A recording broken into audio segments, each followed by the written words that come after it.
How Many Times Do I Have to Teach You This Lesson, Old Man? MP4. Next album review, we have Dropout Boogie by the Black Keys.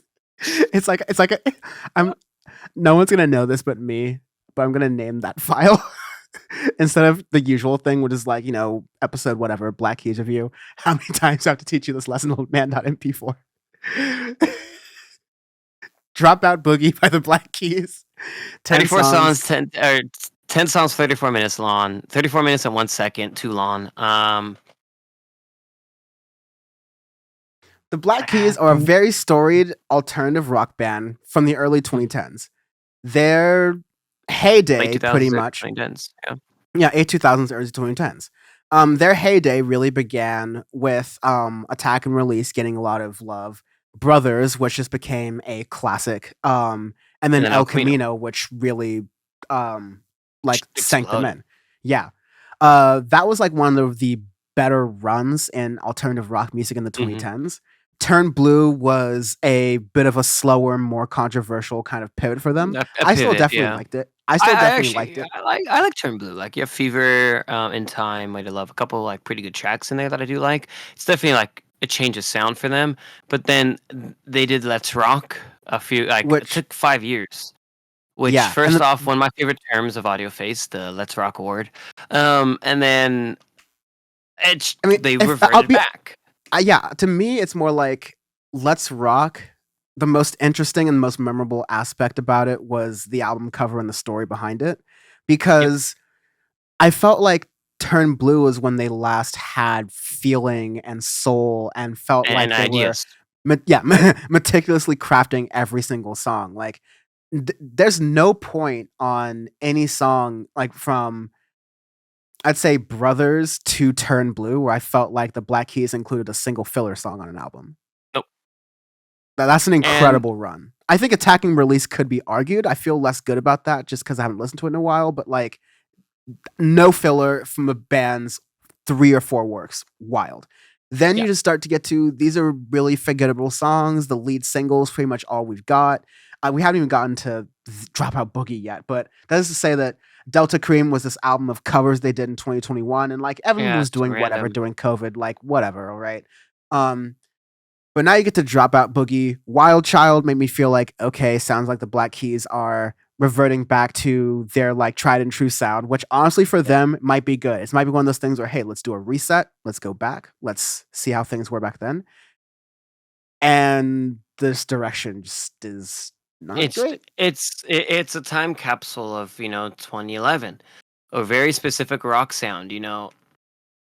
One thing, like, example, I could see his face. I can't think of his name, but the drummer for the Arctic Monkeys. He was interviewed saying that we're never going to make AM again. We're never going to make Are You Mine again. We're never going to do that sound because we're past that. We can do more. The Black Keys are... Matt Helden, there you go, thank you. He said that in a recent interview, and I'm all for it because, they took their sweet-ass time between AM and Tranquility Base Hotel and Casino, and they knocked it out of the park. The issue of the Black Keys is they are searching for an identity. They are, granted, they are 2 musicians, so it's a 2-piece band, so it's harder when you only have 2 people. But they've explored their sound a little bit here or there, but I feel like after Fever, like how that song kind of exploded and there was a pivot for them, they didn't necessarily want to like jump into that sound of the Turn Blue era sound, and they wanted to revert back a little bit with Let's Rock, and they said that in interviews and stuff that I've heard. And Dropout Boogie is more of the same, where it's even more of like, oh, we took like 1 step back with Let's Rock. Now we took like 8 steps back with Dropout Boogie. And half of these songs are just filler. Like, they're not doing anything really for the Black Keys, for their discography, for, the genre in general and music in the state of that it is in 2022. You have to push the envelope. You have to, even if you only have like a 5-thing EP. Look at it, as I gave the example of the Smile review of Incubus. Like, Incubus is only pumping out little bits here or there, but they're brilliant stuff, and you can still do it as older musicians and people who have done stuff for a long time. But with the Black Keys, like, they just, it's really lackluster. Wild Child is an okay track. Like, if if Wild Child was in Brothers or El Camino, it could kind of fit in there. Might sound a little off compared to it, but you can kind of fit it in there. But the rest of the record really is just it's okay. That's what you I get. You would get an have okay Black Keys record. I would have rather, for the love of money, be a cover of the OJ song than what it turned out to be. I feel like the Black Keys could have done a really interesting spin on that, but this is Yeah, just sort of like a really kind of like, I kind of sad kind of cover of it, like a lackluster kind of deal. yeah. Um, the, it's just one of those albums where like I listen to, and again, like the Black Keys are really good at this sort of like Nashville revival blues rock kind of thing. And Your Team Is Looking Good is like a decent example of that, but it's just the most like bland, forgettable like version of that. Like I felt like the Black Keys have had better in them. They do. I think they really do. They and um uh Dan Auerbach has done really good solo work. He has done great work with other artists as well. They have it there, right? But the issue is that I feel like again they're in this identity crisis of they're getting older. They've been together for a long ass time, and they're like, okay, what are we gonna do? And they just got stuck and are now in this little limbo of reverting back, going back to what they're comfortable with. But they have to get comfortable with being uncomfortable. They have to push that envelope and try different things. Like it's one thing if they just went in a completely different direction, but it didn't work out. I would give them the benefit of the doubt. Like, hey, you know what? You've been making music for 20 years. You tried something different. Fine. But the fact that you reverted back and it's this lackluster, that's not something that you should be doing. And you have Yeah, the pedigree. Like you are able. They have the tools there. They have the production people. Like they're one of the biggest alt rock bands in the world. They can do it. They have the smarts to do it. They have the tools necessary to do it, but they're not, and it's very very disappointing. like one of the most interesting things I'll say that I want to say Dan Auerbach. It was definitely one of the Black Keys members, but they produced the BoJack Horseman theme, and it was like I think that this was done an thing. hour back. I'm pretty sure. Yeah, and it's like more. No, it's Patrick Carney. But Jacardi did that. Oh, really? Yeah. Okay.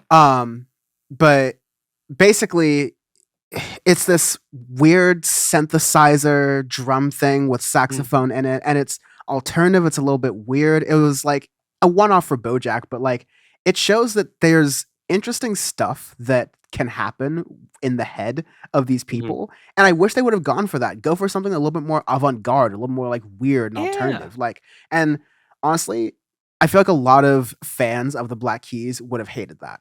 People who really like this, the same ones who really like this sort of stagnant, yeah, they're really getting back to their roots of like Nashville rock, whatever.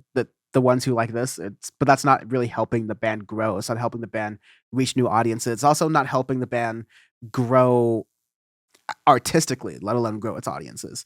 So, yeah, Dropout Boogie is really, really a letdown. And if you want to make it even stronger, one of the Ghost producers, Kyle, said that like I think we're at the point where there's no point in reviewing Black Keys albums anymore.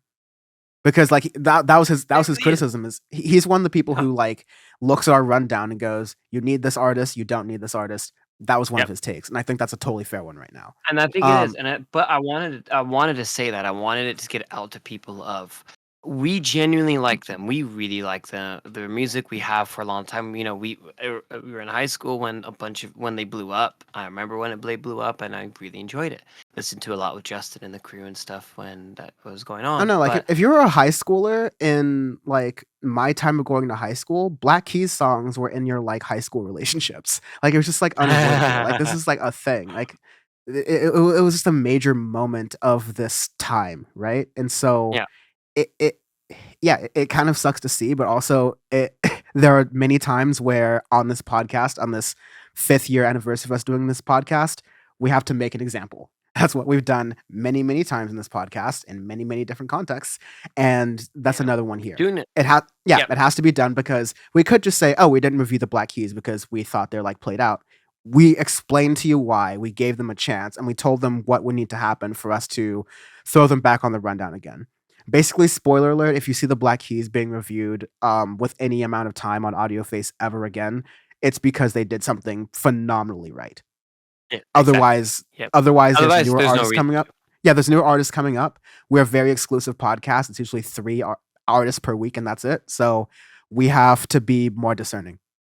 Yep, 100% agreed. And disappointed is an understatement. But Yeah, arbitrary scale this week is we do arbitrary scales with every album review because our album review is what it is. But this might be the only way you can actually kind of figure out what we think about it because it is years of Audioface. Years that we have done it because we've only done 5 years of Audioface. So there will be some overlap so you can kind of get an idea of what we think about a record. But this is definitely like solid 2021 Audioface. I was gonna give this. I was gonna give this a 20. Pretty fucking brutal. I was gonna give this 2020 Audioface. And 20 is a good call too. I don't know what's worse, 2020, 2021 Audioface. It's a good question. Oh, 2021 is worse, like hands down. But I'm not gonna. I'm not gonna give this my worst like one. Like this isn't. I've got dog shit coming up. What do you say? Oh, I've got dog shit coming up, brother. Don't worry about that. You know what? I'm gonna change it because 2020 there was still at least a little bit of hope. Yeah. So there's some hope. So I'll leave that there. So I'm changing 2020. That's fine. No hope 2021. Oh, no, there was no hope there for a minute. I was like, I'm quitting this shit. Bye.